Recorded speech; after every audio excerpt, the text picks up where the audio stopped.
Phase 4, la tortue.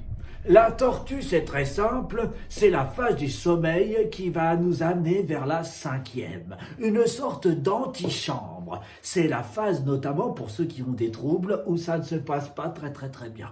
Vous pouvez aller vers du somnambulisme, vers des terreurs nocturnes. C'est généralement la phase un petit peu complexe. Pas complexe parce que dangereuse, mais complexe parce que tout peut arriver. La tortue est lente et avance doucement sur l'océan de vos songes, à vos côtés, et elle attend paisiblement d'aller vers les rêves paradoxaux. Mais la tortue rêve déjà. Ce sont des rêves qui ne sont pas du tout construits.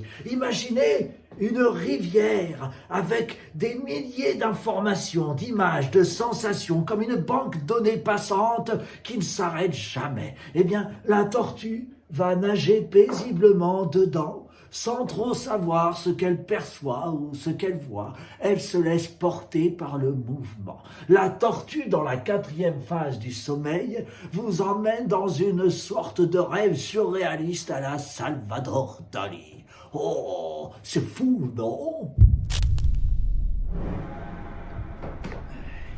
La 5e phase, la pieuvre.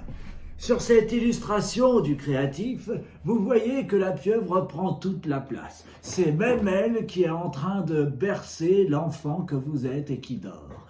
Que vous soyez mâle ou femelle, vous êtes imaginaute. Dans la phase 5, vous entrez dans la frontière qu'on nomme paradoxale. On connaît depuis seulement très peu de temps, en termes de science, comment fonctionne le sommeil paradoxal. Maintenant, nous avons quelques certitudes. Grâce à l'imagerie scientifique et informatique, il y a même des Japonais qui peuvent voir les rêves. Ils peuvent interpréter par les fréquences cérébrales les images comme des tableaux de Van Gogh un peu floutés par taches que visualisent les rêveurs. C'est dans le sommeil paradoxal que vos pupilles sont fermées, mais qu'elles commencent à rêver visuellement. On les voit parce que on voit les mouvements oculaires sous les paupières. Ça, c'est la phase paradoxale. C'est là que la pieuvre ou le kraken commence à vous emmener dans des méandres incroyables, des scénarios titanesques, des aventures sidérantes. C'est là également que pour les enfants ou les petits-enfants, les cauchemars récurrents commencent à prendre vie.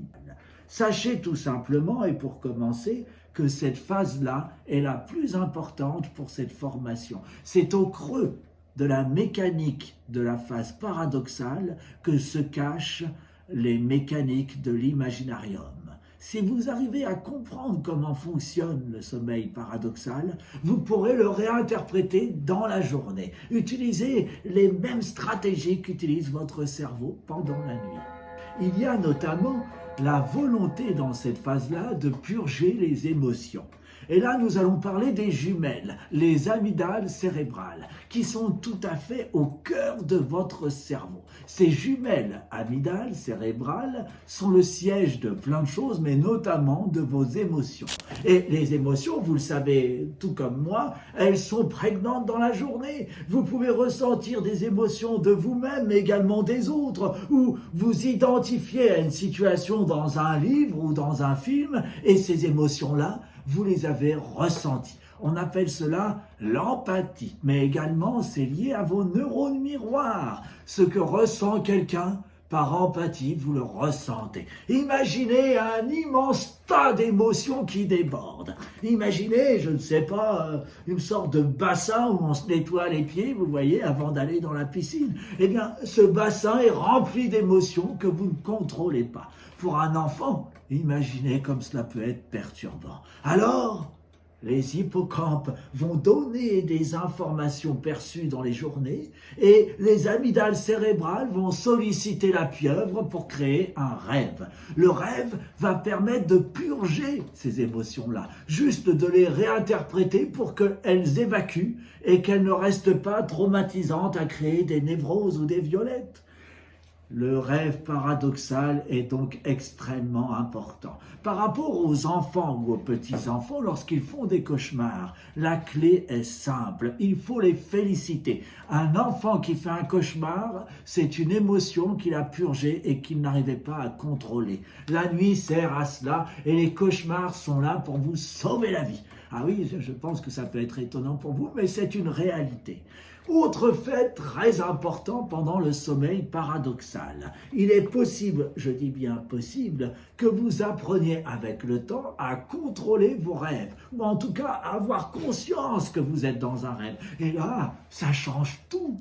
Les mécaniques que vous mettez en place pendant la phase paradoxale pourraient vous servir dans la journée.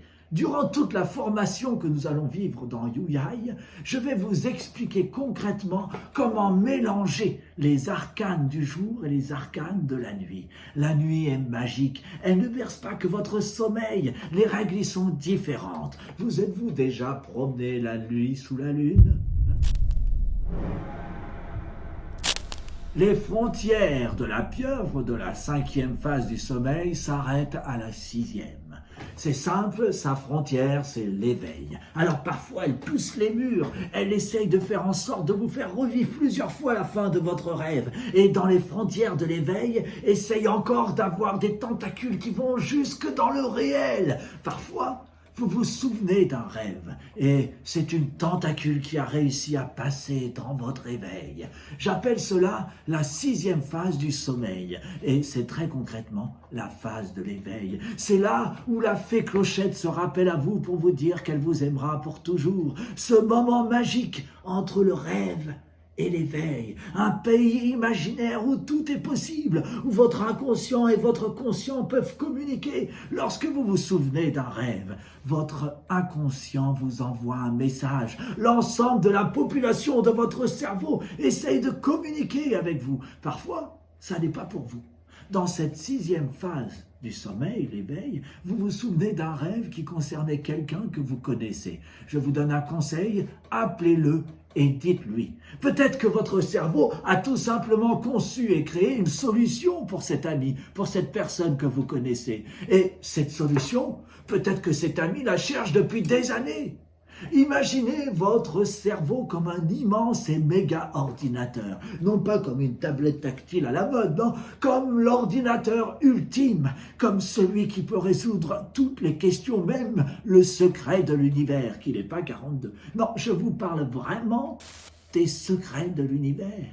Beaucoup de créatifs, dans la 6e phase du sommeil, trouvent leurs plus belles idées, car ils sont dans cette frontière floue entre le réel et l'imaginaire. Là, dans la 6e phase du sommeil, ce n'est pas de l'air que vous respirez, c'est la source pure de l'imaginarium. Tout y est possible.